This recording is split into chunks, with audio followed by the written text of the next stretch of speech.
और पशुपतिनाथ के और नेपाल राष्ट्र के लिए हमेशा जीवन भर ये कार्य करेंगे। हाँ, बोलो जय सिया राम, जोर से बोलो।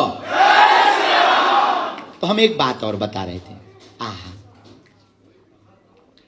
जटायु जी महाराज, रामायण में आपने कथा सुनी, जरा भाई माइक तेज कर दे, तेरे दादा का थोड़ी लगना है, तेज तेज कर, नोट बराबर लेगा, माइक धीरा करेगा। हाँ, हाँ, हाँ।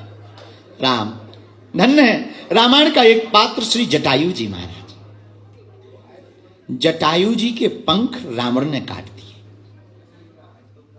जटायु जी जमीन में गिर गए, दर्द से कहारने लगे, शरीर में पीड़ा हुई। तो किसी ने जटायु जी से कहा, बड़ा सीताराम सीताराम सीताराम सीताराम करते थे, लो पंख कट गए, अब नहीं आए तुम्हारे राम जी कान। अच्छा, कान भरने वाले लोग बड़े खतरनाक होते हैं, ये सबके पास जाते हैं, तुमसे भी कहेंगे बड़े बाबाओं के चक्कर में पड़े, क्या हो जाए, बागेश्वर धाम चिल्ला रहे, क्या हो जाएगा। कान भरने वाले लोग बड़े खतरनाक होते हैं। जटायु जी के भी कान भरे, सीताराम सीताराम दिन भर करते थे, आज देखो आज पंख कट गए, तुम्हारे राम जी नहीं आए। अरे कम से कम पंख होते तो तुम उड़कर अयोध्या चले जाते, दर्शन कर पाते। आज पंख कट गए, बंद करो पूजा। पता है जटायु जी क्या बोले? बोले भगवान का धन्यवाद है जो पंख हमारे कट गए। वो आदमी बोला धन्यवाद क्यों दे रहे हैं? बोले भैया पंख होते तो हमें उड़कर राम जी के पास जाना पड़ता, आज पंख नहीं है तो राम जी को चलकर हमारे पास आना पड़ेगा। और यही हम तुमसे कहना चाहते, नेपाल के पागलों, तुम साधना में तल्लीन हो जाओ। एक बुरी बात मत मानना, बुरा मत मानना हमारी बातों का। आप हनुमान जी को तो मानते हो, हनुमान जी की नहीं मानते। हनुमान जी को तो मानते हो, हनुमान गुरु जी को तो मानते हैं, जय गुरुदेव जय गुरुदेव, पर गुरु जी की नहीं मानते। माता पिता को मानते हो, माता पिता की नहीं मानते हो।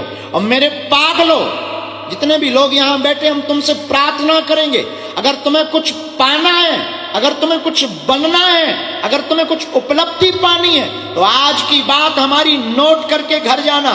या तो तुम आज के बाद पशुपतिनाथ के मंदिर में जाना छोड़ दो, या आज के बाद तुम पशुपतिनाथ महादेव का पूजन करना छोड़ दो, या आज से अभी से पशुपतिनाथ पर सब कुछ छोड़ दो।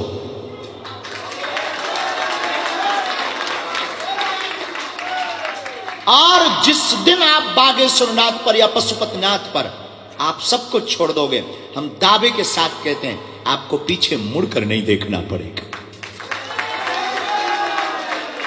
आप परेशान इसलिए हो क्योंकि दर दर भटक रहे, आप परेशान इसलिए हो क्योंकि आपकी श्रद्धा स्थायी नहीं, आस्था स्थायी नहीं है। याद रखना, 100 जगह 1-1 फुट का गड्ढा खोदने से पानी प्राप्त नहीं होगा, एक जगह 100 फीट का गड्ढा खोदने से अवश्य प्राप्त हो जाए। इसलिए मेरे पागलों, जाग जाओ और अपने कर्तव्य पर लगे रहो। अब बुरा मत मानना, हम बहुत सिद्धांतवादी आदमी हैं, हमारे पर्चा बनाने से तुम्हारी जिंदगी में कोई बदलाव नहीं होगा जब तक पर्चा का अपने शरीर में, अपने जीवन में चरित्र को उतारोगे नहीं। एक सज्जन हमको मिले भारत में, साउथ में, बहुत बड़े नेता हमारे पास हमको मिलने आए। बोले गुरुजी हमने सुना आप पर्चा बनाते हो। हमने कहा हमने भी यही सुना। बोला नहीं गुरुदेव एक प्रार्थना करें हम कहा करो। बोले गुरुजी हम हनुमान जी का चित्र हमेशा जेब में रखता हूं। उनका साउथ का लैंग्वेज था, हनुमान जी का फोटो हमेशा जेब में रखता हूं। हमने कहा क्षमा करना, हनुमान जी का फोटो जेब में हो या ना हो, हनुमान जी का चित्र जेब में हो या ना हो, हनुमान जी का चित्र तुम्हारे मोबाइल में हो या ना हो, हनुमान जी का चित्र तुम्हारे घर पर हो या ना हो, हनुमान जी का चरित्र दिल में जरूर होना चाहिए। और अगर हनुमान जी का चरित्र तुम्हारे दिल में नहीं है तो तुम्हारी पूजा, तुम्हारी उपासना, तुम्हारा भजन, तुम्हारे जीवन का ये बीता हुआ समय कालखंड सब व्यर्थ है और खोखला है। और तब तक तुम नीरस हो, तब तक तुम बेकार हो जब तक तुम्हारी जिंदगी में हनुमान जी की उपासना नहीं, क्योंकि और देवता चित्त न धरई हनुमत से सर्व। केवल एक हनुमान जी ऐसे हैं जो आपको सर्व सुख प्रदान कर सकते हैं। इसलिए आज की सभा में विराम पर हम यही कहेंगे, अंत तो गत्वा, कभी बागेश्वर धाम आने का मौका मिले अपने घर जाना और बागेश्वर बालाजी से कह देना, बस बहुत हो गया, आज से तुम हमारे और हम तुम्हारे। इतने के बाद तो खूब मुस्कुराओ। तो आप लोग बहुत भाग्यशाली हो, भक्ति की भूमि पर बैठे हो। और भक्ति की भूमि पर भक्ति ना हो तो हम तुमसे बड़ा कौन मूर्ख होगा। इसलिए भक्ति की भूमि पर देखो, भक्ति की भूमि पर किसी को कहीं जाने की जरूरत नहीं, भगवान को स्वयं आना पड़ता है। स्वयं आएंगे राम जी। एक कथा और फिर विराम, हमको जाना है। अहिल्या को कौन कौन जानता है रामचरितमानस में? अहिल्या, अहिल्या हाथ उठाओ। बाकी लोग श्रीलंका से हैं क्या? हैं तो भाई राम नेपाल के ही है ना, तो अहिल्या को नहीं जानते? नक कटा हर।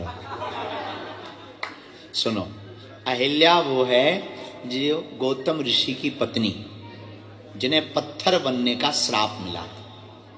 अब कौन कौन जानता है? ठीक है, हाथ नीचे करो। गौतम ऋषि की पत्नी अहिल्या पत्थर बनी। उससे पूछा, आप कहां रहोगे? अयोध्या में? नहीं।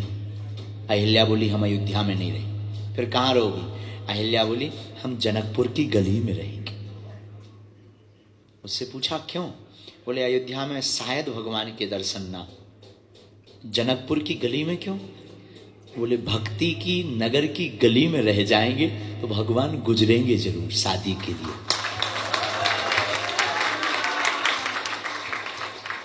वो चाहे जितने बड़े हो जाएं, कभी ना कभी तो भक्ति से मिलने आएंगे ना। और भक्ति से मिलने आएंगे तो हम गली में ही मिल जाएंगे, हमारा उद्धार हो जाएगा। इसलिए आप लोग उस भक्ति के नगर में हो कि हाँ, स्वभाववश आपका उद्धार हो जाएगा। तो मुक्तिनाथ और पशुपतिनाथ को प्रणाम करके, अच्छा, आप तीन नाथ जुड़ गए, मुक्तिनाथ, पशुपतिनाथ और बागेश्वरनाथ।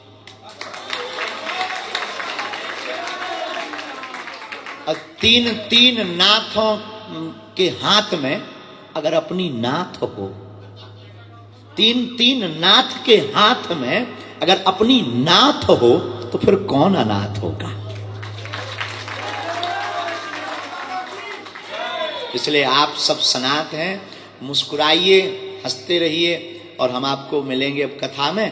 खूब हम सामूहिक अर्जी अभी आप लोगों की लगा देते हैं, पर्चा वाली वहां लगाएंगे 20 तारीख को शाश्वत धाम में जहां है